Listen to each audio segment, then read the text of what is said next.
सतनाम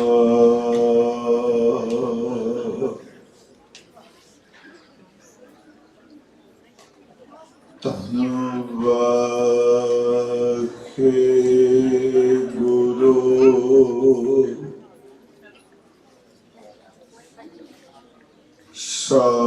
साहिब जियो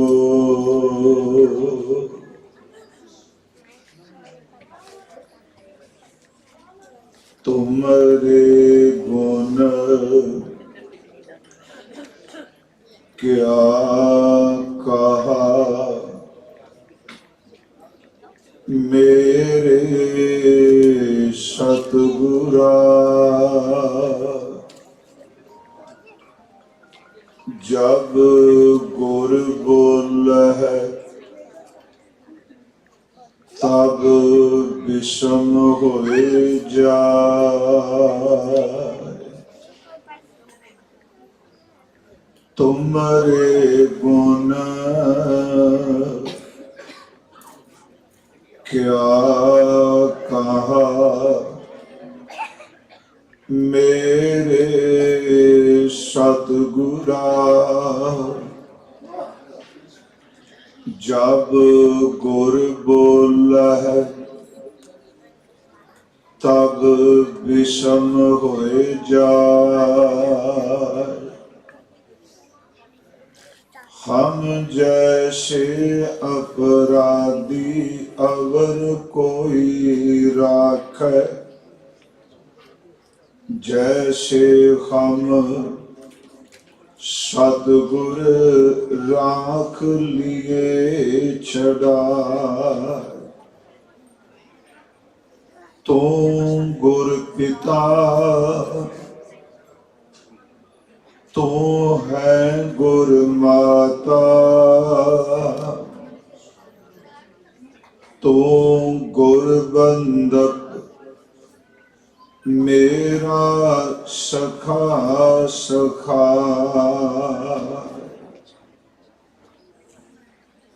दंडोत बंदन अनेक बार सर्व कला समरथ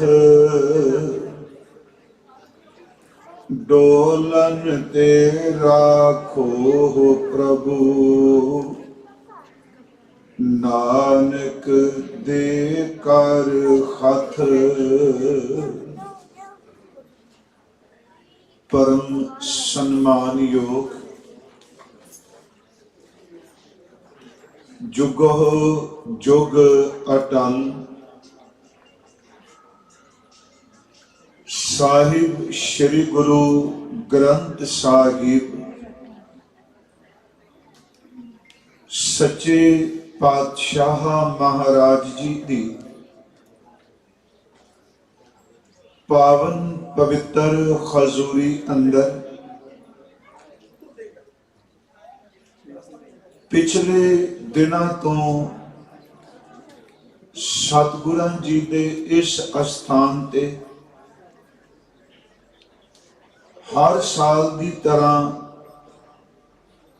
होले महल्ले का पुरब जोड़ मेला सतगुरां जी की दसी हुई गुरमत की मर्यादा अनुसार क्योंकि मैं शब्द वरत्या सतगुरां की दसी हुई मर्यादा अनुसार क्योंकि अजकल होले महल्ले का उत्थे आपां सारे जानने हाँ कई जगह ते आप हुदरापन बन जाता है जिस नाल नुकसान भी हुंदा है पर इत्थे सतगुरां जी की जो मर्यादत सी होले महल्ले संबंधी उस अनुसार लगातार दीवान सजदे इस बारी प्रसन्नता की बात है अति सम्मान योग संत ज्ञानी बाबा हरनाम सिंह जी खालसा पिंडरां वाले मुखी दमदमी टकसाल उन्होंने भी शमूलियत की है। 2 ਦਿਨ ਸੰਧਿਆ ਦੇ ਦੀਵਾਨ ਵਿੱਚ ਇਤਿਹਾਸਕ ਪ੍ਰਸੰਗ ਆਪ ਜੀ ਨਾਲ ਸਾਂਝੇ ਕੀਤੇ, ਜਿਸ ਵਿੱਚ ਸਤਿਗੁਰਾਂ ਜੀ ਦੇ ਇਸ ਜੋੜ ਮੇਲੇ ਦਾ ਵਰਣਨ ਹੈ। ਜੋ ਸਤਿਗੁਰੂ ਜੀ ਦੀ ਪਵਿੱਤਰ ਗੁਰਬਾਣੀ ਦੇ ਅਖੰਡ ਪ੍ਰਵਾਹ ਚੱਲ ਰਹੇ ਸਨ, ਹਜ਼ੂਰ ਦੇ ਜੋ ਹੁਕਮ ਸਾਨੂੰ ਬਖਸ਼ਿਸ਼ ਹੋਏ, ਹੁਕਮਨਾਮੇ ਦੀ ਕਥਾ ਔਰ ਹੋਲੇ ਮਹੱਲੇ ਸੰਬੰਧ ਵੀ ਆਪ ਜੀ ਨੇ ਵਿਚਾਰ ਸਰਵਣ ਕੀਤੇ। ਉਸ ਤੋਂ ਉਪਰੰਤ ਭਾਈ ਸਾਹਿਬ ਭਾਈ ਹਰਜਿੰਦਰ ਸਿੰਘ ਜੀ ਸ੍ਰੀਨਗਰ ਵਾਲੇ, ਉਹਨਾਂ ਨੇ 4 ਸ਼ਬਦ ਕੀਰਤਨ ਰੂਪ ਸਾਨੂੰ ਸਰਵਣ ਕਰਾਏ। ਪਹਿਲਾ ਸ਼ਬਦ ਭਾਈ ਸਾਹਿਬ ਜੀ ਨੇ ਸਰਵਣ ਕਰਾਇਆ, ਆਏ ਮਿਲ ਗੁਰਸਿੱਖ ਆਏ ਮਿਲ तो मेरे गुरु के प्यारे। दूसरा शब्द भाई साहब जी ने सरवण कराया, हाँ आया दूरों चल के मैं तकी तो सरनाए जी। जो गुरु ग्रंथ साहब जी दे सोई राग विच गुणवंती सरलेख थले दर्ज गए, जो दिस है गुरसिखड़ा तिस निव निव लागों पाए जी। इस तो बाद भाई साहब जी ने तीसरा शब्द सरवण कराया, हर जी माता हर जी पिता हर जियो प्रतिपालक, हर जी मेरी सार करे हम हर के बालक। भाई साहब ने समाप्ति ते सतगुरु गुरु ग्रंथ साहब की बाणी च भगत कबीर साहब जी का मारू राग में जो श्लोक है, श्री गुरु ग्रंथ साहब जी के अंग 1105 ऊपर सुभाएमान है, ओ वचन गगन दमामा बाजियो परयो निशाने काओ, खेत जो मांडियो सूरमा अब जूजन को दाओ। ये भाई साहब ने सानू 4 शब्द कीर्तन भी सरवण कराए, क्योंकि अज समा 1-1 मिनट बहुत कीमती है। आओ साध संगत जी, आप गुरमुख गुणी जान सतगुरां दी चरण शरण विच सुभाएमान हो, असीस बख्शो, तां जो आप संगत दी मैं सेवा भै भावनी संयुक्त कर सकां। गुरु बख्शी फतेह स्वीकार करो जी, अदब नाल बुलाओ जी। वाहिगुरु जी का खालसा, वाहिगुरु जी की फतेह। संध्या दे दीवान विच दास ने एक बेनती की सी। भाई साहब ने सारे शब्द जिहड़े ने वो रंग नाल संबंधित गायन कीते सन। इस बारे एक वखरा तजर्बा भी साडा होया है दोनों का, कि जिस प्रसंग विच कीर्तन चलदा सी जी प्रकरण विच, उसे प्रकरण को आधार बना के सतगुरु जिन्नी को समत दिती आपां शब्द विचार की। रात जो प्रकरण सी वो रंग दा सी, जिथे दास ने समाप्ति की सी ते राज अर्ज की सी कि कोई भी इंसान ऐसा नहीं कि जिस दा अंदर किसी रंग न रंगिया ना होवे। उंज वैसे 7 रंग मन्ने गए, साइंस भी जो कहती है, पर गुरबाणी में जिन्ना 2 रंगां दा बहुत जिक्र किया गया है, उस विच कुसंबड़ा है ते मजीठ है। मैं रात अर्ज की सी, कुसंबा रंग शोखा रंग है, ये विखावा करदा है। मजीठ विखावा नहीं करदा, पर वो पक्का रंग है।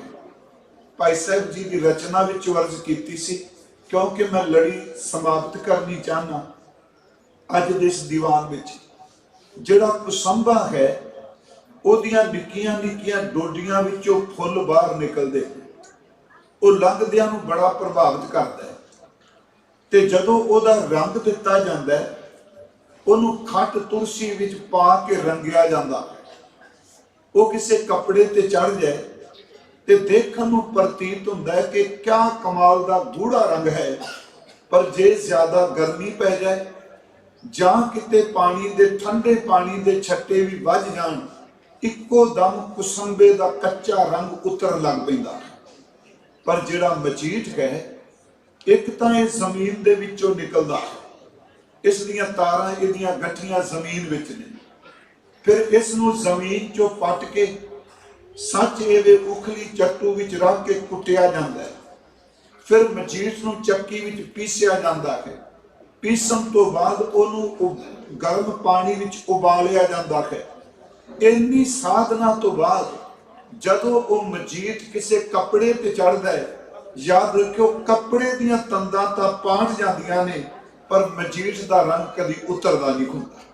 ਸਤਿਗੁਰਾਂ ਨੇ ਇਸੇ ਕਰਕੇ ਸੰਸਾਰ ਦੇ ਮਾਇਆਵੀ ਰੰਗ ਨੂੰ ਕੁਸੰਬੇ ਨਾਲ ਤੁਲਨਾ ਦਿੱਤੀ ਤੇ ਪਰਮੇਸ਼ਵਰ ਦੀ ਬੰਦਗੀ ਨੂੰ, ਨਾਮ ਨੂੰ, ਸਿਮਰਨ ਨੂੰ ਸਤਿਗੁਰਾਂ ਨੇ ਮਜੀਠ ਦੇ ਰੰਗ ਨਾਲ ਤੁਲਨਾ ਦਿੱਤੀ। ਇਹ ਰਾਤ ਅਸੀਂ ਵਿਚਾਰਿਆ। ਪਰਸੋਂ ਦੇ ਦੀਵਾਨ ਵਿੱਚ ਬਾਬਾ ਜੀ ਨੇ ਜ਼ਿਕਰ ਕੀਤਾ ਸੀ, ਥੋੜਾ ਜਿਹਾ ਉਸ ਸੰਬੰਧੀ ਮੈਂ ਅਰਜ਼ ਕਰਨੀ ਹੈ ਕਿ ਸਤਿਗੁਰਾਂ ਜੀ ਨੇ ਸਨ 1700 ਨੂੰ ਤੇ ਬਿਕਰਮੀ ਸੰਮਤ 1757 ਨੂੰ ਚੇਤਵਦੀ ਏਕਮ ਨੂੰ ਇਸ ਹੋਲੇ ਮਹੱਲੇ ਦੀ ਪ੍ਰਾਰੰਭਤਾ ਕੀਤੀ ਸੀ। ਮੈਂ ਸੁਣ ਰਿਹਾ ਸਾਂ ਬਾਬਾ ਜੀ ਦੇ ਬਚਨ। ਦੇਖੋ ਸਾਡੇ ਪੁਰਾਤਨ ਵਿਦਵਾਨ ਕਹਿੰਦੇ ਨੇ ਇਸੇ ਤਿਉਹਾਰ ਦੇ ਨਾਲ ਸੰਬੰਧਿਤ ਹੈ ਸਾਡਾ ਕਿਲਾ ਸਤਿਗੁਰਾਂ ਦਾ ਹੋਲਗੜ੍ਹ। ਡਾਕਟਰ ਰਤਨ ਸਿੰਘ ਜੱਗੀ ਲਿਖਦਾ ਹੈ, ਉਹ ਕਹਿੰਦਾ ਇਹ ਸਮਾਗਮ 7 ਦਿਨ ਚੱਲਦਾ ਹੁੰਦਾ ਸੀ, ਹੋਲੇ ਮਹੱਲੇ ਦਾ ਸਮਾਗਮ। ਉਸ ਵਕਤ ਜਿਹੜੇ 2 ਜਥੇ ਬਣਾਏ ਜਾਂਦੇ ਸਨ, ਇੱਕ ਕੇਸਰੀ ਰੰਗ ਦੇ ਬਸਤਰ ਪਹਿਨਦੇ ਸਨ ਤੇ ਦੂਸਰਾ ਜਥਾ ਜਿਹੜਾ ਹੁੰਦਾ ਸੀ ਉਹ ਸ਼ਵੇਤ ਰੰਗ ਦੇ, ਚਿੱਟੇ ਰੰਗ ਦੇ ਬਸਤਰ ਪਹਿਨਦਾ ਹੁੰਦਾ ਸੀ। ਉਸ ਤੇ ਉਹ ਕਹਿੰਦੇ ਨੇ ਲੋਹਗੜ੍ਹ ਇਹ ਅਸਥਾਨ ਚੁਣਿਆ ਜਾਂਦਾ ਸੀ। ਇੱਕ ਜਥੇ ਨੇ ਉੱਥੇ ਕਬਜ਼ਾ ਕਰਨਾ ਹੈ, ਦੂਸਰੇ ਨੇ ਉਸ ਕਬਜ਼ੇ ਨੂੰ ਛੁਡਾਉਣਾ ਹੈ। ਇਹ ਮੁਸਨਈ ਜੰਗ ਸੀ, ਯੁੱਧ ਦਾ ਅਭਿਆਸ ਸੀ ਤੇ ਜਿਹੜਾ ਜਥਾ ਜਿੱਤ ਜਾਂਦਾ ਸੀ, ਗੁਰਮੁਖੋ ਉਹਨੂੰ ਭਰੇ ਹੋਏ ਦੀਵਾਨ ਦੇ ਵਿੱਚ ਸਤਿਗੁਰੂ ਇਨਾਮ ਦੇ ਨਾਲ ਨਿਵਾਜਦੇ ਹੁੰਦੇ ਸਨ। ਇਉਂ ਕਹਿ ਲਓ ਕਿ ਸ਼ਸਤਰ ਅਭਿਆਸ ਵਾਸਤੇ ਸਤਿਗੁਰਾਂ ਨੇ ਇਸ ਸਮਾਗਮ ਦੀ ਆਰੰਭਤਾ ਕੀਤੀ। ਪਰ ਕੱਲਾ ਇਹ ਸ਼ਸਤਰ ਅਭਿਆਸ ਨਹੀਂ ਸੀ ਪਿਆਰਿਓ, ਸੱਚ ਇਹ ਵੇ ਕਿ ਅਸਲ ਵਿੱਚ ਇਹ ਰੂਹਾਨੀਅਤ ਦੀ ਵੀ ਰਹਿਮਤ ਕਰਦਾ ਸੀ ਤੇ ਇਸ ਦੇ ਨਾਲ ਨਾਲ ਸਾਨੂੰ ਬਾਹਰ ਮੁਖੀ ਦੁਸ਼ਮਣ ਦਾ ਮੁਕਾਬਲਾ ਕਰਨ ਲਈ ਸਤਿਗੁਰੂ ਸ਼ਸਤਰ ਵਿਦਿਆ ਦਾ ਅਭਿਆਸ ਕਰਾਉਂਦੇ ਸਨ। ਇੱਕ ਹੋਰ ਬੇਨਤੀ, ਇੱਕ ਮੈਂ ਪੁਰਾਤਨ ਸਰੋਤ ਤੋਂ ਪੜ੍ਹਿਆ, ਦਾਵਾ ਨਹੀਂ, ਕਿਹਾ ਜਾਂਦਾ ਹੈ ਕਿ ਹੋਲੇ ਮਹੱਲੇ ਨੂੰ ਸਤਿਗੁਰੂ ਇੱਕ ਕਿਰਪਾ ਕਰਦੇ ਸਨ। ਜਿਹੜੇ ਜਾਪ ਸਾਹਿਬ ਦੇ ਆਪਾਂ 22 ਛੰਦ ਪੜ੍ਹਦੇ ਹਾਂ, ਇੱਕ ਸਿੰਘ ਨਗਾਰਾ ਲੈ ਕੇ ਨਗਾਰੇ ਦੀ ਚੋਟ ਉਹ ਚਾਲ ਹੀ ਉਹ ਰੱਖਦਾ ਸੀ ਜਿਹੜੀ ਛੰਦ ਦੀ ਚਾਲ ਸੀ। ਕਿਉਂਕਿ ਅੱਜ ਛੰਦ ਤਾਂ ਆਪਾਂ 22 ਪੜ੍ਹਦੇ ਹਾਂ, ਪਰ 10 ਕਿਸਮ ਦੇ ਛੰਦ ਸਤਿਗੁਰਾਂ ਨੇ ਵਰਤੇ। ਸਤਿਗੁਰਾਂ ਦੀ ਜਿਹੜੀ ਕਲਮ ਦਾ, ਸਤਿਗੁਰਾਂ ਦੇ ਸ਼ਸਤਰ ਦਾ, ਇੱਥੋਂ ਤੱਕ ਕਿ ਦਸਮ ਦੀ ਬਾਣੀ ਚ ਇੱਕ ਸਤਿਗੁਰਾਂ ਨੇ ਨਵੇਂ ਸ਼ਬਦ ਨੂੰ ਜਨਮ ਦਿੱਤਾ, ਭੜਥ ਭਾਸ਼ਾ। ਮੇਰੀ ਬੇਨਤੀ ਹੈ, ਕਵੀ ਜਦੋਂ ਪੜ੍ਹਦਾ ਬੰਦਾ ਹੈਰਾਨ ਹੋ ਜਾਂਦਾ ਕਿ ਗੁਰੂ ਗੋਬਿੰਦ ਸਿੰਘ ਜੀ ਦੀ ਜਿਹੜੀ ਕਵਿਤਾ ਹੈ ਪਿਆਰਿਓ, ਸੱਚ ਇਹ ਕਿ ਗੁਰੂ ਗੋਬਿੰਦ ਸਿੰਘ ਜੀ ਦੀ ਕਿਸੇ ਵੀ ਪੱਖ ਤੋਂ ਕੋਈ ਅੰਤ ਪਾ ਹੀ ਨਹੀਂ ਸਕਦਾ। ਮੇਰੀ ਬੇਨਤੀ, ਉਸ ਵਕਤ ਕਿਹਾ ਜਾਂਦਾ ਹੈ ਕਿ ਜਾਪ ਸਾਹਿਬ ਜਿਹੜਾ ਸੀ ਉਹ ਨਗਾਰੇ ਦੀ ਚੋਟ ਤੇ ਉਸੇ ਤਰ੍ਹਾਂ ਗਾਇਆ ਜਾਂਦਾ ਸੀ। ਕਿਉਂਕਿ ਅੱਜ ਅਸੀਂ ਆਪਣੀ ਆਪਣੀ ਲੈ ਚ ਗਾਉਂਦੇ, ਛਪੈ ਛੰਦ ਦੀ ਚਾਲ ਵੱਖਰੀ ਹੈ, ਭੁਜੰਗ ਪ੍ਰਿਆਦ ਦੀ ਛੰਦ ਚਾਲ ਵੱਖਰੀ ਹੈ, ਚਾਂਚਰੀ ਛੰਦ। ਗੁਰਮੁਖੋ ਟਾਈਮ ਨਹੀਂ, ਸਮਾਂ ਸੀਮਿਤ ਹੈ। ਜਿਹੜਾ ਹਰ ਬੋਲ ਮਨਾ ਛੰਦ ਹੈ ਇਹ ਗੁਰੂ ਗੋਬਿੰਦ ਸਿੰਘ ਜੀ ਦਾ ਬਣਾਇਆ ਹੋਇਆ। ਤੇ ਕਮਾਲ ਦੀ ਗੱਲ, ਕਵਿਤਾ ਦੇ 9 ਰਸਾਂ ਵਿੱਚੋਂ 6 ਰਸ ਕੇਵਲ ਹਰ ਬੋਲ ਮਨਾ ਛੰਦ ਵਿੱਚ ਹੀ ਸਤਿਗੁਰਾਂ ਨੇ ਦਰਜ ਕੀਤੇ। ਉਸ ਵਕਤ ਕਹਿੰਦੇ ਨੇ ਨਾਲ ਜੰਗ ਯੁੱਧ ਹੋਣਾ, ਸ਼ਸਤਰ ਇਸ ਢੰਗ ਨਾਲ ਚਲਾਣੇ ਕਿ ਜਾਪ ਸਾਹਿਬ ਦੀ ਚਾਲ ਉੱਤੇ ਵੀ ਨਗਾਰਾ ਵੱਜਦੇ ਸ਼ਸਤਰ ਚੱਲਦੇ ਸਨ। ਤੇ ਇੱਥੇ ਫਿਰ ਇੱਕ ਸਵਾਲ ਉੱਠਦਾ, ਕਿਉਂਕਿ ਕਈ ਵਾਰੀ ਆ ਜਾਂਦਾ ਵੀ ਸਿੰਘ ਸ਼ਸਤਰ ਕਿਉਂ ਪਕੜਦੇ ਆ। ਇੱਕ ਬੇਨਤੀ ਆਪ ਜੀ ਨੂੰ, ਆਪ ਸੂਝਵਾਨ ਬੈਠੇ ਹੋ, ਸਤਿਗੁਰੂ ਦੀ ਹਰ ਘਰ ਦੀ ਜਿਹੜੀ ਚੀਜ਼ ਦੇ ਹੈ ਕੋਈ ਲਿਖਿਆ, ਹਰ ਚੀਜ਼ ਦਾ ਕੋਈ ਰੂਹਾਨੀ ਅਰਥ ਹੈ। ਉਹਨੂੰ ਖੰਡਨ ਕਰਨ ਵਾਲੇ ਪਾਸੇ ਨਹੀਂ ਤੁਰਨਾ ਚਾਹੀਦਾ। ਨਿਸ਼ਾਨ ਸਾਹਿਬ ਦੇ ਕੋਈ ਅਰਥ ਨੇ, ਪਰਕਰਮਾਂ ਦੇ ਕੋਈ ਅਰਥ ਨੇ। ਹੁਣ ਅਸੀਂ ਸਤਿਗੁਰਾਂ ਦੇ ਚਰਨਾਂ 'ਚ ਆਏ ਹਾਂ ते ऊपर चंदोवा है। मैं पिछले साल भी बेनती की, चंदोवा साहब शोभ रहे, छत्र शोभ रहे, अगे शस्त्र सजाए हुए ने, गुरमुख प्यारे जिहड़े ने वो चौर कर रहे हैं। कई बार असीं कह देंगे जी ये चंदोवा सजावट करके, शस्त्र सजावट करके, हथ जोड़ के बेनती है गुरमुखो, इहदा संबंध ठीक है, शोभ सोहना लगता है, पर इसका संबंध केवल सजावट नाल नहीं। इस चंदोवा साहब का, चौर साहब का, सजे हुए शस्त्रों का, हुणे बाबा जी ने विचार की हुक्मनामा, हुक्मनामे का संबंध पातशाह नाल है, चंदोवे का संबंध पातशाही नाल है, शस्त्र का संबंध पातशाह नाल है। ते जदों चौर चलता है, ये बाहर मुखी सानू दातां तां दित्तियां कि सिख दे अंदर दी गुलामी खत्म हो जाए, क्योंकि इहदे लई अकाल पुरख ते सतगुरु गुरु ग्रंथ साहिब तो वड्डा कोई पातशाह नहीं। इसे करके बाणी च परमेश्वर के दरबार का जिक्र करदे सतगुरां ने फरमाया, बख्शिश कर दिया, वड्डा तेरा दरबार, सच्चा तुद तख्त, सिर साहा पात साहा, अगे शब्द नेचल चौर छत्र, उत्ते चौर छत्र का जिक्र किया। एक होर बेनती, असी सतगुरु जी की अमृत बाणी विच गुरु रामदास जी की जो सिफत पढ़ने, मैं थोड़ी जी अर्ज ये करनी चाहना, होले महल्ले का संबंध उस तरह है जिवें छेवें सतगुरां दे मीरी ते पीरी का संबंध है, जिवें संत ते सबाई का रिश्ता है, जिवें भगती ते शक्ति का रिश्ता है, जिवें चिट्टे रंग ते बाज का रिश्ता है, जिवें गुरमुखो कलगीदार ते हीरे का रिश्ता है, जिवें सतगुरां ते नीले घोड़े का रिश्ता है। थोड़े इस बेनती नूं सुनियो, क्योंकि हर चीज गुरु साहब के घर की डूंगे अर्थ रखती। एक तो बेनती है चंदोवा छत्र, इसके जदों भी अर्थ आप करिए, केवल कपड़ा नहीं, इसका संबंध साडे अंदर दे पातशाह नाल है। एक गुरु साहब का वचन असीं पढ़ना, धन धन रामदास गुर जिन सिरिया, तिने सवारिया, पूरी होई करामात आप सिरजनहारै धारिया, सिखी अतै संगति पार ब्रह्म कर नमस्कारिया, अटल अथा अतोल तू तेरा अंत न पारा वारिया, जिन्नी तू सेविया भाव कर से तुद पार उतारिया, लभ लोभ काम क्रोध मोह मार कदे तुद सा परवारिया। अगे है जी, धन सो तेरा थान है, सच तेरा पैसकारिया। ਇਹਦਾ संबंध भी साडे जी पातशाह नाल है। ये दास ने कई बार मंजी साहब की अर्ज की, फिर बेनती सुनो, धन सो तेरा थान है। अर्थ सर ने कि गुरु रामदास सच्चे पिता जी सोढ़ी सुल्तान पातशाह आप जी का थान जिहड़ा धनता जोग है। ते अगे शब्द वरतिया कि धन सो तेरा थान है, सच तेरा पैसकारिया। असी गुरमुखी च पैसकारा पढ़ने, असल में ये फारसी का एक लफ्ज है पेशकारा, पर आपां वो ही पढ़ना है जो सतगुरां ने बाणी दे विच दर्ज किया। अर्थ करदे असीं कह सकते शब्द की रूट की है। हुण उत्थे शब्द पेशकारा, पेशकारा किस नूं कहा जाता है? आप जी दरबार साहब की मर्यादा देखते हो, अजकल तो चलो घर टीवी च असीं देखने, एक तो श्री हरमंदर साहब जी के अंदर कीर्तन हजूर दे प्रकाश तो पहला हो जाता शुरू, शुरू बाद च हुंदा है। दूसरी गल, क्योंकि कई बार क्या जाता है, चलो आप नैगेटिव बिल्कुल ही सोचना, ये पालकी क्यों, पहला कीर्तन क्यों, कई तो इन्नी नास्तिक बिरती वाले ने कहते जे प्रकाश कोई नहीं तो मत्था टेकन का की फायदा।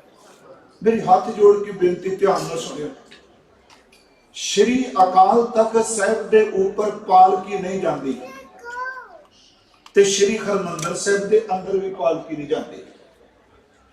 इसका कोई कारण है? एवं नहीं। पुराने समय की सी जी, बादशाह जदों तुरदा सी, वो पालकी विच असवार होके अपने दरबार तक पहुंचदा सी, ते बादशाह तो पहला ओदे पेशकारे पहुंचे हुंदे सन। पेशकारे का मतलब जेड़े ओदे आउण लगियां तूतियां बाजे जेड़े नरसिंगे बजाते सन, ते जदों पातशाह दरबार विच पहुंचदा सी, पालकी पिछे चली जाती सी। उस वक्त जदी जिन्नी देर तक वो सिंघासन ते बैठ रहा है, उत्थे कवि पहला मौजूद सन, ਉਹ ਫਿਰ ਉਸ ਬਾਦਸ਼ਾਹ ਦੀ ਸਿਫਤ ਦੇ ਵਿੱਚ ਕਵਿਤਾ ਪੜ੍ਹਦੇ ਹੁੰਦੇ ਸਨ। ਉਹਨਾਂ ਸਾਰਿਆਂ ਨੂੰ ਪੇਸ਼ਕਾਰੇ ਕਹਿੰਦੇ ਸਨ। ਪਾਲਕੀ ਚੁੱਕਣ ਵਾਲਾ, ਨਗਾਰਾ ਵਜਾਉਣ ਵਾਲਾ, ਅੱਗੇ ਚੌਕੀਦਾਰ, ਗੁਰਮੁਖੋ ਬਾਦਸ਼ਾਹ ਦੀਆਂ ਸਿਫਤਾਂ ਵਿੱਚ ਕਵਿਤਾ ਪੜ੍ਹਨ ਵਾਲੇ, ਉਹਨਾਂ ਨੂੰ ਪੇਸ਼ਕਾਰੇ ਕਿਹਾ ਜਾਂਦਾ ਸੀ। ਪਰ ਮੈਂ ਇੱਕ ਬੇਨਤੀ ਕਰਨਾ ਹੁੰਦਾ, ਗੁਰੂ ਗ੍ਰੰਥ ਸਾਹਿਬ ਵਿੱਚ ਇੱਕ ਜ਼ਿਕਰ ਹੈ ਜੀ ਇਸ ਘਟਨਾ ਦਾ। ਬਾਬਾ ਫਰੀਦ ਸਾਹਿਬ ਦਾ ਸ਼ਲੋਕ ਹੈ, ਉਹ ਹੈ ਪਾਸ ਦਮਾਮੇ ਛੱਤ ਸਿਰ ਭੇਰੀ ਛੱਡੋ ਰੱਦ। ਫਿਰ ਅਰਜ਼ ਹੈ, ਪਾਸ ਦਾ ਅਰਥ ਕੋਲ, ਦਮਾਮੇ ਦਾ ਅਰਥ ਨਗਾਰੇ। ਜਿਹੜੇ ਨਗਾਰੇ ਬਾਦਸ਼ਾਹ ਦੇ ਆਉਣ ਦੀ ਖੁਸ਼ੀ ਚ ਵਾਜੇ ਸਨ, ਜਿੰਨੀ ਦੇਰ ਤੱਕ ਬਾਦਸ਼ਾਹ ਦੇ ਸਰੀਰ ਦਾ ਵਜੂਦ ਰਿਹਾ ਉਨੀ ਦੇਰ ਤੱਕ ਉਹ ਨਗਾਰੇ ਉਹਦੇ ਨਾਂ ਤੇ ਵੱਜਦੇ ਰਹੇ। ਜਿਸ ਦਿਨ ਉਹਦੀ ਮੌਤ ਹੋ ਗਈ ਪਿਆਰੇ, ਉਹਦੀ ਮੌਤ ਤੋਂ ਬਾਅਦ ਵਜੂਦ ਖਤਮ ਹੋਇਆ, ਕਿਸੇ ਨੇ ਉਹਦੇ ਨਾਮ ਤੇ ਨਗਾਰਾ ਨਹੀਂ ਵਜਾਇਆ। ਭਾਈ ਗੁਰਦਾਸ ਸਾਹਿਬ ਤਾਂ ਇੱਥੋਂ ਤੱਕ ਬਚਨ ਕਰਦੇ ਆ ਕਿ ਬਾਦਸ਼ਾਹ ਦੀ ਮੌਤ ਹੋ ਜਾਏ ਤੇ ਪੁੱਤਰ ਸਭ ਤੋਂ ਪਹਿਲਾ ਕੰਮ ਇਹ ਕਰਦਾ ਹੈ, ਟਕਸਾਲ ਵਿੱਚ ਸਿੱਕੇ ਪਾ ਕੇ ਉਹਨਾਂ ਦੀ ਦੁਬਾਰਾ ਢਲਾਈ ਕਰਦਾ ਹੈ, ਆਪਣੇ ਬਾਪ ਦੇ ਨਾਮ ਨੂੰ ਮਿਟੇ ਕੇ ਆਪਣੇ ਨਾਮ ਦੇ ਸਿੱਕੇ ਚਲਾਉਂਦਾ ਹੈ। ਪਰ ਗੁਰੂ ਘਰ 'ਚ ਨਹੀਂ। ਫਿਰ ਅਰਜ਼ ਸੁਣੋ, ਪਾਸ ਦਮਾਮੇ ਨਗਾਰੇ ਕੋਲ ਪਏ ਨੇ, ਛੱਤ ਸਿਰ, ਜਿਨ੍ਹਾਂ ਦੇ ਸਿਰ ਦੇ ਉੱਤੇ ਸੋਨੇ ਦੇ ਛਤਰ ਝੁਲਦੇ ਸਨ ਬਾਦਸ਼ਾਹ। ਭੇਰੀ ਛੱਡੋ ਰੱਡ। ਭੇਰੀ ਦਾ ਅਰਥ ਹੈ ਜੀ ਆ ਤੂਤੀਆਂ ਭੇਰੀਆਂ ਜਿਹੜੀਆਂ ਵੱਜਦੀਆਂ ਸਾਜ਼। ਤੇ ਰੱਡ ਜਿਹੜਾ ਹੈ ਇਹ ਦਰਅਸਲ ਜਿਵੇਂ ਅਸੀਂ ਕੁੰਡਲੀਆ ਪੜ੍ਹਦੇ ਹਾਂ, ਦੋਹਰਾ ਪੜ੍ਹਦੇ ਹਾਂ, ਸਵਈਆ ਪੜ੍ਹਦੇ ਹਾਂ, ਇਸੇ ਤਰ੍ਹਾਂ ਕਵਿਤਾ ਦੇ ਵਿੱਚ ਰੱਡ ਇੱਕ ਛੰਦ ਹੈ। ਫਿਰ ਬੇਨਤੀ, ਪਾਸ ਦਬਾਮੇ ਛੱਤ ਸਿਰ ਭੇਰੀ ਛੱਡੋ ਰੱਡ ਜਾਏ ਸੁੱਤੇ ਜੀਰਾਨ ਮੈਂ। ਉਹ ਬੰਦੇ ਬਾਦਸ਼ਾਹ ਸੱਚੀ ਮੁੱਚੀ ਕਬਰਾਂ 'ਚ ਸੁੱਤੇ ਪਏ ਆ। ਥੀਏ ਅਤੀਮਾ ਗੱਡ। ਅਤੀਮਾ ਦਾ ਲਫ਼ਜ਼ੀ ਅਰਥ ਕਰਾਂਗੇ ਯਤੀਮਾ, ਜਿਨ੍ਹਾਂ ਦੇ ਸਿਰ ਤੇ ਛਤਰ ਝੁਲਦੇ ਸਨ, ਜਿਨ੍ਹਾਂ ਦੇ ਨਗਾਰੇ ਵੱਜਦੇ ਸਨ, ਜਿਨ੍ਹਾਂ ਦੇ ਸਿੱਕੇ ਚੱਲਦੇ ਸਨ, ਜਿਨ੍ਹਾਂ ਦੇ ਪੇਸ਼ਕਾਰੇ ਸਨ, ਅੱਜ ਉਹ ਬਾਦਸ਼ਾਹ ਕਬਰਾਂ ਦੇ ਵਿੱਚ ਖਾਕ ਦੇ ਵਿੱਚ ਮਿਲੇ ਹੋਏ ਆ। ਪਰ ਗੁਰਮੁਖੋ ਯਾਦ ਰੱਖਿਓ, ਗੁਰੂ ਘਰ ਦੇ ਨਗਾਰੇ, ਸਤਿਗੁਰੂ ਦੇ ਘਰ ਦੀਆਂ ਪਾਲਕੀਆਂ, ਸਤਿਗੁਰੂ ਜੀ ਦੇ ਘਰ ਦੇ ਚੰਦੋਵੇ, ਸਤਿਗੁਰੂ ਜੀ ਦੇ ਘਰ ਦੇ ਸ਼ਸਤਰ ਤੇ ਬਸਤਰ, ਇਹ ਸਿਰਫ ਓਨੀ ਦੇਰ ਤੱਕ ਨਹੀਂ ਕਿ ਜਿੰਨੀ ਦੇਰ ਤੱਕ ਹਜ਼ੂਰ ਪੰਜਾਂ ਤੱਤਾਂ ਦੇ ਚੋਲੇ ਵਿੱਚ ਵਿਚਰਦੇ ਰਹੇ। ਜੋ ਸਤਿਗੁਰਾਂ ਨੇ ਦਾਤ ਬਖਸ਼ਿਸ਼ ਕੀਤੀ ਹੈ, ਜੁਗੋ ਜੁਗ ਅਟਲ ਪਾਤਸ਼ਾਹੀ। ਅਰਜ਼ ਹੈ, ਕਿਉਂ ਗੁਰੂ ਰਾਮ ਭਾਵੇਂ ਆਪ ਜੀ ਗੋਲਡਨ ਟੈਂਪਲ ਕਹਿੰਦੇ ਬਾਬਾ ਬੈਠੇ ਨੇ, ਸੋਚਣਾ ਵੀ ਲਫ਼ਜ਼ ਬੜੇ ਸਾਨੂੰ ਧੱਕੇ ਨਾਲ ਮੂੰਹ ਪਾ ਦਿੱਤੇ ਕਿ ਬਾਦਸ਼ਾਹ ਨੇ ਮਹਾਰਾਜਾ ਰਣਜੀਤ ਸਿੰਘ ਨੂੰ ਸੇਵਾ ਦਿੱਤੀ ਵਾਹਿਗੁਰੂ ਨੇ, ਉਹਨੇ ਜੀ ਹਰਮੰਦਰ ਸਾਹਿਬ ਸੋਨੇ ਨਾਲ ਮੜ ਦਿੱਤਾ। ਇੱਕ ਬੇਨਤੀ ਹੋਰ, ਪਰ ਅਸਲ 'ਚ ਹਰਮੰਦਰ ਸਾਹਿਬ ਗੁਰਦੁਆਰਾ ਨਹੀਂ। ਇੱਕ ਸ਼ਬਦ ਅਸੀਂ ਦਰਬਾਰ ਸਾਹਿਬ ਵਰਤਨੇ, ਕਈ ਸੱਜਣ ਹਰਮੰਦਰ ਸ਼ਬਦ ਤੋਂ ਵੀ ਕੰਨੀ ਕਤਰਾਉਂਦੇ ਪਏ। ਹੱਥ ਜੋੜ ਕੇ ਬੇਨਤੀ ਹੈ, ਸ਼੍ਰੀ ਗੁਰੂ ਗ੍ਰੰਥ ਸਾਹਿਬ ਦੀ ਬਾਣੀ 'ਚ ਇਸ ਅਸਥਾਨ ਨੂੰ ਹਰਮੰਦਰ ਵੀ ਕਹੇ, ਰਾਮਦਾਸਪੁਰ ਵੀ ਕਹੇ। ਮਹਾਰਾਜ ਦਾ ਬਚਨ ਹੁੰਦਾ, ਹਰ ਜਪੇ ਹਰਮੰਦਰ ਸਾਜਿਆ, ਸੰਤ ਭਗਤ ਗੁਣ ਗਾਵੇ ਰਾਮ। ਇਹ ਸਤਿਗੁਰਾਂ ਨੇ ਹਰਮੰਦਰ ਦੀ ਦਾਤ ਦਿੱਤੀ। ਮੇਰੀ ਅਰਜ਼ ਹੈ ਕਿ ਦੁਨੀਆ ਦੇ ਬਾਦਸ਼ਾਹਾਂ ਦੇ ਪਾਲਕੀ ਚੁੱਕਣ ਵਾਲੇ, ਨਗਾਰੇ ਵਜਾਉਣ ਵਾਲੇ, ਪੇਸ਼ਕਾਰੇ ਖਤਮ ਹੋ ਗਿਆ। ਪਰ ਨਹੀਂ ਗੁਰਮੁਖੋ, ਧੰਨ ਗੁਰੂ ਰਾਮਦਾਸ, ਉਹਨਾਂ ਦੇ ਪਵਿੱਤਰ ਦਰਬਾਰ ਦੇ ਹਰਮੰਦਰ ਸਾਹਿਬ ਦੇ ਪੇਸ਼ਕਾਰੇ ਰਹਿੰਦੀ ਦੁਨੀਆ ਤੱਕ ਹੀ ਕਾਇਮ ਰਹੇ। ਇੱਕ ਤਾਂ ਸਤਿਗੁਰਾਂ ਦੇ ਘਰ ਵਿੱਚ ਪਾਤਸ਼ਾਹੀ ਜਿਹੜੀ ਹੈ ਉਹ ਅਕਾਲ ਪੁਰਖ ਨੂੰ ਮੰਨਿਆ। ਦੋ ਗੱਲਾਂ ਹੋਰ, ਸਤਿਗੁਰਾਂ ਦੀ ਬਾਣੀ 'ਚ ਇੱਕ ਪਾਤਸ਼ਾਹ ਸ਼ਬਦ ਹੈ ਵਾਹਿਗੁਰੂ ਜੀ ਦੇ, ਸੋ ਪਾਤਸ਼ਾਹ ਸ਼ਾਹ ਪਾਤ ਸਾਹਿਬ ਜਪਜੀ ਸਾਹਿਬ 'ਚ ਨਾਨਕ ਰਹਿਣ ਰਜਾਈ। ਦੂਸਰਾ ਸ਼ਬਦ ਗੁਰੂ ਗ੍ਰੰਥ ਸਾਹਿਬ 'ਚ ਪਾਤਸ਼ਾਹ ਸਤਿਗੁਰਾਂ ਦੀ ਵਰਤਿਆ ਹੈ ਕਿ ਸੱਜਣ ਸੱਚਾ ਪਾਤਸ਼ਾਹ ਸਿਰ ਸ਼ਾਹਾਂ ਦਾ ਸ਼ਾਹ, ਜਿਸ ਪਾਸ ਬੈਠਿਆ ਸੋਈਆ ਸਭਨਾ ਦਾ ਵਿਸਾਹ। ਜਾਂ ਅਸੀਂ ਪਾਠ ਕਰਨੇ ਆ, ਹੋਵੇ ਸਿਮਤ ਖਸਮ ਦੀ ਨੂਰ ਅਰਸੋਂ ਕੁਰਸੋਂ ਝਟਿਐ, ਤੁਧ ਦਿੱਤੇ ਸੱਚੇ ਪਾਤਸ਼ਾਹ ਮਲ ਜਨਮ ਜਨਮ ਦੀ ਕਟਿਐ। ਪਾਰ ਬ੍ਰਹਮ ਪਰਮੇਸ਼ਵਰ ਪਾਤਸ਼ਾਹ, ਸਤਿਗੁਰੂ ਪਾਤਸ਼ਾਹ। ਇੱਕ ਸ਼ਬਦ ਮੈਂ ਹੋਰ ਕਹਿਣਾ ਚਾਹਾਂਗਾ ਕਿ ਸੱਚ ਇਹ ਵੀ ਗੁਰਮੁਖੋ, ਗੁਰੂ ਗ੍ਰੰਥ ਸਾਹਿਬ ਦੀ ਬਾਣੀ ਵਿੱਚ ਇਬਾਦਤ ਕਰਨ ਵਾਲੇ ਗੁਰਸਿੱਖ ਨੂੰ ਵੀ ਪਾਤਸ਼ਾਹ ਕਿਹਾ। ਮਹਾਰਾਜ ਜੀ ਨੇ ਬਚਨ ਕੀਤਾ, ਸੱਚਾ ਅਮਰ ਸੱਚੀ ਪਾਤਸ਼ਾਹੀ ਸੱਚੇ ਸੇ ਤੀਰਾ ਤੇ। ਆਪ ਜੀ ਪਾਠ ਕਰਦੇ ਹੋ, ਜਿਸ ਨੂੰ ਬਖਸ਼ੇ ਸਿਫਤ ਸਲਾਹ ਨਾਨਕ ਪਾਤਸ਼ਾਹੀ ਪਾਤਸ਼ਾਹ। मेरी अर्ज है जी, एक तो ये सी सतगुरां दे घर विच, उस तो अगली बेनती, क्योंकि होले महल्ले तक आके मैं बेनती बड़ा संखेप जहा, भावें आप जी ने सुनिया है, ये शस्त्र विद्या का अभ्यास केवल किसी ते जुल्म करने वास्ते नहीं, ये जुल्म का प्रतीक नहीं, ये जुल्म नूं ठल पाने वाला है। सतगुरु गुरु हरगोबिंद साहिब महाराज, आप सबनों पता है, श्री अकाल तख्त साहिब बनाया, उन्होंने 2 किरपाना धारण की। साडे पुराने पुरातन स्रोत ने शब्द तलवार वरतिया। मैं एक बार इत्थे बेनती की, सबनों पता है 2 तलवारां बद्धियां, असी शब्द वरतने पाइयां, पर बद्धियां का मतलब की है? फिर अर्ज है, 2 तलवारां बद्धियां, लफ्ज मैं नहीं पाऊंगा कि पाइयां ग्रहण कीतियां, गल च पाइयां। बद्धियां का अर्थ थोड़ा जा ये बेनती है, जिस कोल मीरी दी किरपान सी, ओदे पल्ले पीरी कोई नहीं सी, इबादत कोई नहीं सी। जिदे पल्ले पीरी सी, सच्ची मुच्ची वो मीरी तो कन्नी कतरांदा सी। सतगुरु गुरु हरगोबिंद साहब ने मीरी ते पीरी दोनों बन दित्तियां। प्रतीक सी बाहर दा, 2 तलवारां बद्धियां, एक मीरी दी, एक पीर दी, एक अजमत दी, एक राज दी, एक राखी करे वजीर दी। हुण इत्थे एक बेनती हो रही, कई बार जो शस्त्रां दा जिक्र चलदा है, ये कहा जाता है भी गुरु नानक साहब जी ने ये शस्त्रां लिखिया, उंज तां सतगुरु जी अपने हाथ में डांग रखते सन, आसा हाथ किताब कच। पर मैं क्या सी, जदों बाबर ने हमला किया, उत्थे सतगुरां ने शस्त्रां दा जिक्र किया है जी। उत्थे खास करके नवीन शस्त्र ते जेड़े सिर तितर बटेरे मारने वाले तमाचे सन, उन्होंने खास करके जिक्र किया। बाबर चढ़ के आया, उसकी पूरी तैयारी से जी। एमनाबाद वाले अजे हाथियां ते तुरे फिरदे सन, सच्ची मुच्ची उन्हें नवे घोड़े लैके आया, उन्हें नवे शस्त्र लियाते। ते इत्थे की सी, तैयारी नहीं सी, ते केवल इत्थे काजी ब्राह्मण जेड़े मुलाने सन, वो सिर्फ जंतरा मंत्रा ते तवीत धागियां ते जोर दे जा रहे सन। गुरु साहब ने फिर बाणी च जिक्र किया, कोटी को पीर वर्ज रहाए, जा मीर सुनिया धाया, थान मुकाम जले बिच मंदर, मुच मुच कोई रुलाया, कोई मुगल ना होवा अंधा, किने न परचा लाया, मुगल पठाना भाई लड़ाई, रण में तेग वगाई। सतगुरां नूं ते शब्द वरते, मुगलों की ते पठाना का युद्ध होया, रण में तेग वगाई, ओनी तुपक तान चलाई। बाबर जेड़ा मुगल है, वो सच्ची मुच्ची तुपक लैके, तोपां लैके, बंदूकां लैके आया, इन्नी खस्त चढ़ाई। पर जेड़े पठान सन, ये इन्ने को धन जोबन दे विच डुब चुके सन, इन्हां कोल शस्त्र विद्या का अभ्यास ही कोई नहीं सी। मेरी फिर बेनती जी, इस नुकते नूं देखो, सतगुरु जिक्र कर रहे हैं, उस कमजोरी नूं उगाड़ रहे हैं। ओनी तुपक तान चलाई, ओनी खस्त चढ़ाई, ते नाल ये भी शब्द कह दिते, भाई अगों दे जा चेतिया तां कायत मिले सजाए। धन गुरु हरगोबिंद साहब सच्चे पातशाह जी ने जी मीरी ते पीरी दोनों इकट्ठे कर दिते। हालांकि क्योंकि आम तौर पर भारत विच गुलामी का भी कारण यह सी कि जिहदे कोल इबादत सी, वो बाहर का मुकाबला करन तो कहंदे मैनूं सुख चाहीदा है। एक उर्दू के विद्वान ने क्या, मुसल्ला बेच कर खंजर खरीद ए बेअकल सूबी, मुसल्ला बेच कर खंजर खरीद ए बेअकल सूबी, के टकराने को तेरी फकीरी से पातशाही। इसका मतलब तू अपनी बंदगी वाला मुसल्ला फूक दे, इनू बेच ते खंजर खरीद के लिया, क्योंकि सल्तनत तेरी फकीरी नाल टक्कर लैन आई है।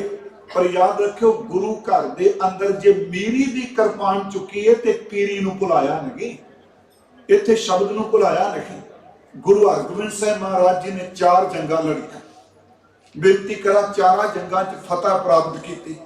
जिस संबंध विच आपां अज आए बैठे हैं, ये मैं बेनती करके समाप्ति करांगा। बाबा जी ने कल इहदा वेरवा इतिहासक दे दिता पूरा। सतगुरु गुरु गोबिंद सिंह जी ने किरपा की थी, उन्हां दी बाणी नूं जदों असीं ध्यान नाल पढ़दे हां, गुरमुखो जिहड़ा बंदा कहंदा मैं निर्गुण ते सरगुण बारे समझना, जिहड़ा रूप ना रेख ना रंग के चित्रों गुण ते प्रभिन्न, वो अकाल उस्ताद दी बाणी पढ़े। अकाल उस्ताद दी बाणी याद रखो, पूरे दे पूरे ब्रह्मांड नूं अपने कलावे विच ले लैंदी। अकाल उस्ताद दी बाणी सतगुरां ने फिर जिहड़ी ये बख्शिश साडे ते कीती, अमृत संचार तो 1 साल बाद सन 1700 सी ते बिक्रमी संमत 1757 सी, सतगुरां ने हुक्मनामे भेज के संगतां बुलाईਆਂ ने। इत्थे गुरमुखो शस्त्र विद्या का अभ्यास होया है। इत्थे होर बेनती, सतगुरां ने आखिरी जंग मुक्तसर की लड़ी है। अगली एक होर, उस तो पहला महाराज चमकौर की जंग लड़के आए। 14 जंगा हजूर ने लड़ियां ने। बचित्र नाटक में जंगां का वेरवा भी दिता गया है। सतगुरां ने पहली जंग भंगाणी के मैदान में लड़ी है, पौंटा साहिब 22-23 साल की उम्र च। हुण सतगुरु जदों शस्त्र चलाते ने, यह शस्त्र गुरु का शस्त्र बख्शिश है। इसनूं फिर बेनती सुनियो गुरमुखो, कई बार असीं गुरु साहब के हाथ च पकड़े कोई शस्त्र नूं तुलना देन लग पिया, गुरुद्वारे च शस्त्र क्यों जी, ये शस्त्र की की लोड़। क्योंकि मैं एक तुहानूं बेनती करनी, सीखो इकल्ले इकल्ले जिन्ना मर्जी जोर मारी जाओ, मैनू बख्श दिओ, उन्नी देर तक मंजिलां नहीं मिलदियां जिन्नी देर साडी एकता नहीं हुंदी। आपां एक होण तो बिना जी एक दूजे नूं गालीं कड्ढी जांदे आ ना, ते फिर अपनी कौम में खुश होने पे भी मैं बड़ा बहुत वड्डी गल कर दी। नहीं प्यारिओ, एक सुरता तो बिना ते एक सारता तो बिना मंजिल नहीं मिलती होती। सतगुरु गुरु गोबिंद सिंह महाराज जे उन्हां शस्त्र चलाए, उन्हां दादा जी चलाए। असीं इतिहास विच एक घटना पढ़ने, मेरे मन सी कि गुरु गोबिंद सिंह दे सिख दे हाथ दा शस्त्र वो किरपान है, वो किरपा करदा है। साडे कोल इतिहास दी इदू वड्डी कोई गवाही नहीं कि पैंदे खान महाराज जी ने ढाल दा वार कीता है, 3 वार उन्हें कीते। गुरमुखो वो हजूर के घोड़े के थले घोड़े समेत सवार नूं सट लैंदा सी। महाराज ने जदों अपने ढाल नाल सिर च वार कीता ते पैंदे खां जमीन ते डिग पिया। असीं सारे एक गल सुणाने कथा वाले कि ओहदे चेहरे ते धुप सी। गुरु हरगोबिंद साहब जी ने ओहदे मुख दे उत्ते ढाल नाल छां कर दित्ती। प्यारिओ, ओहदियां अखां च पानी सी, ओहदे नेत्रां चों नीर सी ते सतगुरां दा हिरदा पसीजिया होया है। उन्हें इको दम क्या, पैंदे खां इस वक्त कलमा पढ़ कलमा। हुण मैं कई बारी कहना बंदा ठीक होवे ना, फिर तो कह दिंदा नहीं जी तुहाडी बख्शिश होगी। वो बंदा मरण किनारे पिया है, ओहदा खोपड़ खुलिया होया है, आखिरी सवासां ते है, ओनू सब कुछ दिस रहा है। जदों हजूर ने कहा कलमा पढ़, उन्हें थिड़कदे कोई बुल्लां नाल कहा सतगुरु केड़ा कलमा पढ़ना, सच ए वे कि तेरा शस्त्र ही मेरा कलमा बन गया। तुहाडी ढाल, इहदा मतलब कि गुरु दे हाथ च पकड़ी कोई ढाल ते किरपान भी रहमतां वरतांदी है। मैं पिछले दिन ही बेनती की, बाबा दीप सिंह जी के खंडे का जिक्र है। श्रीमान भाई साहब भाई रणधीर सिंह उन्होंने का एक किताब है गुरमत नाम अभ्यास कमाई। ਉਹਦੇ ਵਿੱਚ ਉਹ ਕਹਿੰਦੇ ਆ ਕਿ ਜਿਹਦੇ ਸਿਰ ਤੇ ਬਾਬਾ ਜੀ ਦਾ ਖੰਡਾ ਪੈਂਦਾ ਸੀ ਉਸ ਬੰਦੇ ਉੱਤੇ ਵੀ ਉਹ ਅਸਰ ਪੈਣ ਲੱਗ ਪੈਂਦਾ ਸੀ ਜੋ ਬਾਬਾ ਦੀਪ ਸਿੰਘ ਦੇ ਅੰਦਰ ਚੱਲ ਰਿਹਾ ਸੀ। ਮੈਂ ਇਸ ਕਰਕੇ ਕਿਹਾ ਵੀ ਇਸ ਹੋਲੇ ਮਹੱਲੇ ਦਾ ਅਰਥ ਕੇਵਲ ਬਾਹਰ ਦਾ ਨਹੀਂ। ਸਤਿਗੁਰੂ ਗੁਰੂ ਗੋਬਿੰਦ ਸਿੰਘ ਮਹਾਰਾਜ ਉਹਨਾਂ ਦੀ ਇੱਕ ਦੋ ਮੈਂ ਜ਼ਫਰਨਾਮੇ ਚੋਂ ਬੇਨਤੀ ਕਰਕੇ ਸਮਾਪਤੀ ਕਰਨਾ ਤੇ ਤੁਸੀਂ ਦੇਖੋ ਕਿੰਨੀ ਖੂਬਸੂਰਤੀ ਹੈ। ਗੁਰੂ ਸਾਹਿਬ ਨੇ ਸਭ ਤੋਂ ਵੱਧ ਪ੍ਰਮਾਤਮਾ ਦੇ ਨਾਮ ਸ਼ਸਤਰ ਦੇ ਨਾਮ ਤੇ ਰੱਖੇ। नमो शस्त्र पाणे, नमो अस्त्र माणे, नमो कला करता, नमो शांत रूपे। देखो कृपान की सिद्ध करदियां करदियां इक्को दम गुरु गोबिंद सिंह कृपान दे अर्थ परमात्मा नाल कर दिंदे। खग खंड बिहंडन खलदल खंडन अतरण मंडन बर बंडन पुज दंड अखंडन तेज प्रचंडन ज्योत अमंडन भान प्रभु सुख संता करन दुर्मत धर्म किलवक हारन। देखो शब्द किस तरह वरते। उत्तों गल चलती भी कृपान दे तू टुकड़े करनी है, तू मूर्खा सजा सबक सिखानी है, तेरे तेज दे सामने सूरज भी कुछ नहीं। पर अगे कहते सुख संता करनन दुर्मत दरनन किलविक हरनन अस सरनन। इको दम ओदे अर्थ रूहानियत दे कर दिते। संतां नूं सुख देण वाली, भैड़ी मत दा नाश करने वाली, सुख संता करनन दुर्मत दरनन किलविक हरनन अस सरनन। जय जय जयकार सृष्ट उभारन मन प्रतिपालन जय तेग। गुरमुखो साडे तख्तां दे उत्ते शस्त्र दिखाए जाते। हुण चलो मैनूं बख्श दिया जे बाबा जी, मैं कोई गल गलत नहीं कहनी। ਹੁਣ महाराज ਦੇ ਪ੍ਰਕਾਸ਼ ਹੋਣ ਲੱਗ ਪਿਆ ਨਾ, ਪਰ ਤਖਤਾਂ ਦੇ ਉੱਤੇ ਸ਼ਸਤਰ ਹੀ ਉੱਚਾ ਹੁੰਦਾ ਸੀ। ਸ਼੍ਰੀ ਅਕਾਲ ਤਖਤ ਸਾਹਿਬ ਤੇ ਸ਼ਸਤਰ ਉੱਚਾ ਸੀ, ਕੇਸਗੜ੍ਹ ਸਾਹਿਬ ਸ਼ਸਤਰ ਹੈ। ਮੇਰੀ ਫਿਰ ਬੇਨਤੀ ਹੈ, ਤਖਤ ਨੂੰ ਗੁਰਦੁਆਰੇ ਦੇ ਰੂਪ ਚ ਨਹੀਂ ਲੈਣਾ। ਖੈਰ, ਸਤਿਗੁਰਾਂ ਨੇ ਇੱਥੋਂ ਤੱਕ ਕੋਈ ਸ਼ਬਦ ਵਰਤਦਾ, ਅਸ ਕਿਰਪਾਨ ਖੰਡੋ ਖੜਗ ਤੁਬਕ ਤਬਰ ਅਰਤੀਰ ਸਾਹਿਬ ਸਰੋਈ ਸਹਿਤੀ ਇਹ ਹਮਾਰੇ ਪੀਰ। ਗੁਰਮੁਖੋ ਸਾਡੀ ਤਾਂ ਫਤਿਹ ਵੀ ਤੇਗ ਤੋਂ ਬਿਨਾ ਨਹੀਂ ਹੁੰਦੀ। ਆ ਹੁਣੇ ਦੇਗ ਤਿਆਰ ਕੀਤੀ ਨਾ ਜੀ, ਜਿਹੜੇ ਜ਼ਿਆਦਾ ਰੌਲਾ ਪਾਉਂਦੇ ਨਾ, ਕਿਉਂਕਿ ਭਾਰਤ ਦਾ ਮੀਡੀਆ ਉਹਦਾ ਇੱਕੋ ਕੰਮ ਹੈ, ਜਿਹੜੀ ਪ੍ਰਾਪਤੀ ਆਪ ਜੀ ਨੇ ਪਿਛਲੇ ਸਾਲਾਂ 'ਚ ਕੀਤੀ, ਜਿੰਨੀ ਮਾਨਵਤਾ ਨੂੰ ਆਪ ਜੀ ਨੇ ਸੇਵਾ ਕੀਤੀ, ਕਿਉਂਕਿ ਉਹਨੇ ਬਹਾਨਾ ਲੱਭ ਕੇ ਕਿਤੇ ਨਾ ਕਿਤੇ ਥੱਲੇ ਸੱਟਣ ਦਾ ਯਤਨ ਕਰਨਾ ਹੈ। ਪਰ ਇੱਕ ਗੱਲ ਤੇ ਭਰੋਸਾ ਕਰਿਓ, ਗੁਰੂ ਗੋਬਿੰਦ ਸਿੰਘ ਦਾ ਥਾਪੜਾ ਇਹਨੇ ਡਿੱਗਣਾ ਨਹੀਂ। ਮੈਂ ਇਮੋਸ਼ਨਲ ਕਰਨ ਨਹੀਂ ਕਹਿ ਰਿਹਾ, ਇਹ ਸੱਚਾਈ। ਹੁਣ ਜਿਹੜੇ ਗੁਰਦੁਆਰੇ ਜਾ ਕੇ ਕਹਿੰਦੇ ਆ ਜੀ ਸ਼ਸਤਰ ਦੀ ਕਰੋ, ਸਾਡੇ ਲੋਕ ਵੀ ਕਹਿਣ ਲੱਗ ਪਏ, ਗੁਰਮੁਖੋ ਕਿਚਨ ਵਿੱਚੋਂ ਕੜਾਹ ਬਣਾ ਕੇ ਲਿਆਉਂਦੇ ਆ, ਮੈਨੂੰ ਮਾਫ ਕਰ ਦਿਆ, ਮੈਂ ਸ਼ਬਦ ਕੜਾਹ ਪ੍ਰਸ਼ਾਦ ਨਹੀਂ ਵਰਤਿਆ। ਪਰ ਜਦੋਂ ਗੁਰੂ ਗ੍ਰੰਥ ਸਾਹਿਬ ਦੀ ਝੂਰੀ ਚ ਆਉਂਦਾ, ਉਸ ਵਕਤ ਕੋਈ ਸਿੱਧਾ ਇੱਕੋ ਦਮ ਪ੍ਰਸ਼ਾਦ ਵਰਤਾਉਂਦਾ। ਉਸ ਵਕਤ ਭਾਈ ਸਾਹਿਬ ਅਰਦਾਸ ਕਰਦੇ ਆ ਕਿ ਆਪ ਜੀ ਨੂੰ ਪ੍ਰਵਾਨ ਹੋਵੇ, ਸੰਪਰਦਾਈ ਸ਼ਬਦ ਹੈ, ਆਪ ਜੀ ਨੂੰ ਭੋਗ ਲੱਗੇ। ਪਰ ਮੈਂ ਇੱਕ ਗੱਲ ਕਹਾਂਗਾ, ਇਹਨੂੰ ਗੱਲ ਨੂੰ ਖਿੱਚਣਾ ਨਹੀਂ ਚਾਹੀਦਾ। ਜਿਹੜੀਆਂ ਪੁਰਾਤਨ ਰੀਤਾਂ ਹੁੰਦੀਆਂ ਉਹਦਾ ਵੀ ਕੋਈ ਮਤਲਬ ਹੈ। ਕੱਲਾ ਭੋਗ ਲਾ ਕੇ ਨਹੀਂ ਕਿਹਾ ਜਾਂਦਾ, ਪ੍ਰਵਾਨ ਕਰਕੇ ਨਹੀਂ ਕਿਹਾ ਜਾਂਦਾ ਉਹਨੂੰ ਵਰਤਾ ਦਿਓ। ਸਾਡੀ ਦੇਗ ਵੀ ਤਾਂ ਬਣਦੀ ਜਦੋਂ ਇਹਨੂੰ ਤੇਗ ਸਬਰਸ਼ ਕਰਦੇ। ਸ਼ਸਤਰ ਹੈ ਤਾਂ ਉਹ ਗੁਰਮੁਖੋ ਰੋਜ਼ ਉਹਨਾਂ ਬਜ਼ੁਰਗਾਂ ਨੂੰ ਯਾਦ ਕਰਦੇ ਹੋ ਜਿਨ੍ਹਾਂ ਦੇਗ ਚਲਾਈ, ਤੇਗ ਹੋਈ, ਦੇਖ ਕੇ ਅੰਡਿਤ ਕੀਤਾ। ਆਪਾਂ ਤੇਗ ਨੂੰ ਵਿੱਚੋਂ ਕੱਢ ਦਿਆਂਗੇ। ਇੱਥੋਂ ਤੱਕ ਕਿ ਗੁਰਮੁਖੋ ਸਾਡੇ ਤਾਂ ਖਾਲਸੇ ਦਾ ਬੋਲਬਾਲਾ ਵੀ ਇਹ ਵੇ, ਦੇਗ ਤੇਗ ਫਤਿਹ। ਜਿਸ ਦਿਨ ਗੁਰੂ ਗੋਬਿੰਦ ਸਿੰਘ ਜੀ ਨੇ ਬਾਬਾ ਬੰਦਾ ਸਿੰਘ ਬਹਾਦਰ ਨੂੰ ਤੋਰਿਆ, ਕਿਉਂਕਿ ਉਹ ਤਾਂ ਮਾਲਾ ਜਪਦੇ ਸਨ ਜੀ, ਕਰਾਮਾਤਾਂ ਉਹਨਾਂ ਦੇ ਕੋਲ ਸਨ। ਬਾਬਾ ਜੀ ਇੱਕ ਨਵੀਂ ਖੋਜ ਕਹੇ ਕਿ ਜਿਸ ਸਾਧੂ ਨੇ ਉਹਨਾਂ ਨੂੰ ਅੰਦਰ ਦੀਆਂ ਕਰਾਮਾਤਾਂ ਦੀ ਖੇਡ ਦੱਸੀ, ਉਹ ਉਦਾਸੀ ਸਾਧੂ ਸੀ। ਵਹਾਂ ਜੋਗੀ ਔਗਣ ਨਾਲ ਜ਼ਿਕਰ ਕਰਦੇ। ਹੁਣ ਜਿੱਦਣ ਗੁਰੂ ਗੋਬਿੰਦ ਸਿੰਘ ਨੇ ਤੋਰਿਆ, ਭਗਤੀ ਤੋਂ ਨਾ ਬੜੀ ਕੀਤੀ।